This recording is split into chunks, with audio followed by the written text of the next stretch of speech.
Kapag may bangus kami sa bahay, ganitong luto talaga yung unang pumapasok sa isip ko bukod sa pirito. Paano ba naman kasi sobrang malasa nito kahit konti lang yung kuhanin mo? Ay grabe, ang sarap niya. Ngayong araw mga ate, meron nga ako ditong isang malaking boneless na bangus. Kapag bumibili nga ako ng bangus mga ate, yung boneless na talaga. Paano ba naman kasi ayaw nga kainin ng mga kasama ko sa bahay kapag kami tinik pa? Meron nga pala tayong gagawin ditong isang masarap na luto. Kaya yan, nilagyan ko muna ito ng asin at paminta. Pagkatapos eto, in-slice ko na nga. Pero kung tinatamad naman kayong maghiwa, pwede nyo nang lutuin yan ng buo. Walang ganon. Isinalang ko na nga yung aking pan dito at naglagay na rin ng mantika para uminit na. At nung okay na, isa-isa ko na nga rin nilagay yung in-slice kong bangus. At habang inaantay natin yun maluto, ay naghiwa naman ako ng kalamansi at piniga ko na para maalis yung buto. Tapos hiniwa ko na nga rin ng pabilog itong mga puting sibuyas. Kung wala nga pala kayong sibuyas, pwede naman nga pala yung onion. Tapos ayan, pinaghiwa-hiwalay ko lang kagaya nyo. Walang ganon. Bali, eto nga pala yung mixture na ginawa natin mga ate, hindi lang naipakita. Gawa nung hindi pala nakaplay yung camera. Tapos ayan, luto na nga rin pala yung mga pinirito nating bangus. At dito sa pinagpirituhan, dito na nga rin tayo magluluto. Una ko nga niluto itong sibuyas, pinagkaramelize ko lang. At nung okay na, hinango ko na rin. Grabe, sibuyas pa lang ang bango na. Tapos nagisa na rin ako dito ng bawang at sibuyas. Pagsabayin mo na yan mga ate dahil alam ko naman dyan ka magaling. Tapos ilagay na nga natin dito yung mixture na ginawa natin na hindi ko na naipakita. Pinaghalo-halo ko nga lang yung toyo, oyster sauce, paminta at kalamansi. Tapos naglagay din pala ako ng kaunting asukal pampabalance ng lasa. At dito mga ate, pinakulo ko lang pagkatas naglagay na nga tayo dito ng pang slurry. Tinunaw lang naman yung cornstarch sa tubig. At nung okay na nga yung lapot na gusto ko, ay ilalagay na nga natin dito yung mga pinirito nating bangus. Naulaan nyo na ba kung anong luto tong mga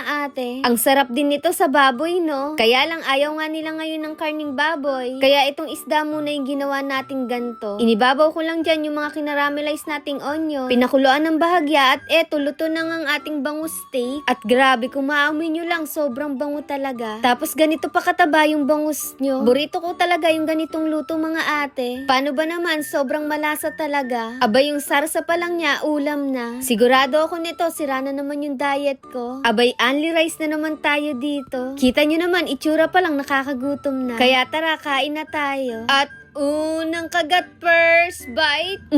Ang sarap. Kahit pasong-paso na naman tayo dyan. Abay, kilala nyo naman yung ate Aya nyo, hindi na pinapalamig yan yung kinakain. Baka kasi mamaya naamoy mo, pumunta ka pa manghingi ka. Walang ganon. Kung mapapansin nyo nga, ako na lang yung kakain dito mga ate. Kasi ang ate kat nyo pumapasok na nga sa work niya. Si tatay naman hindi naman sumasama yun sa video. Kaya sana mga ate, huwag kayong maumay sa pagmumukha ko. At ayun mga ate, sobrang na-enjoy ko na naman nga dito yung pagkain. Kaya ayun, craving certified na naman ang ate nyo. At ayun lang, bye-bye!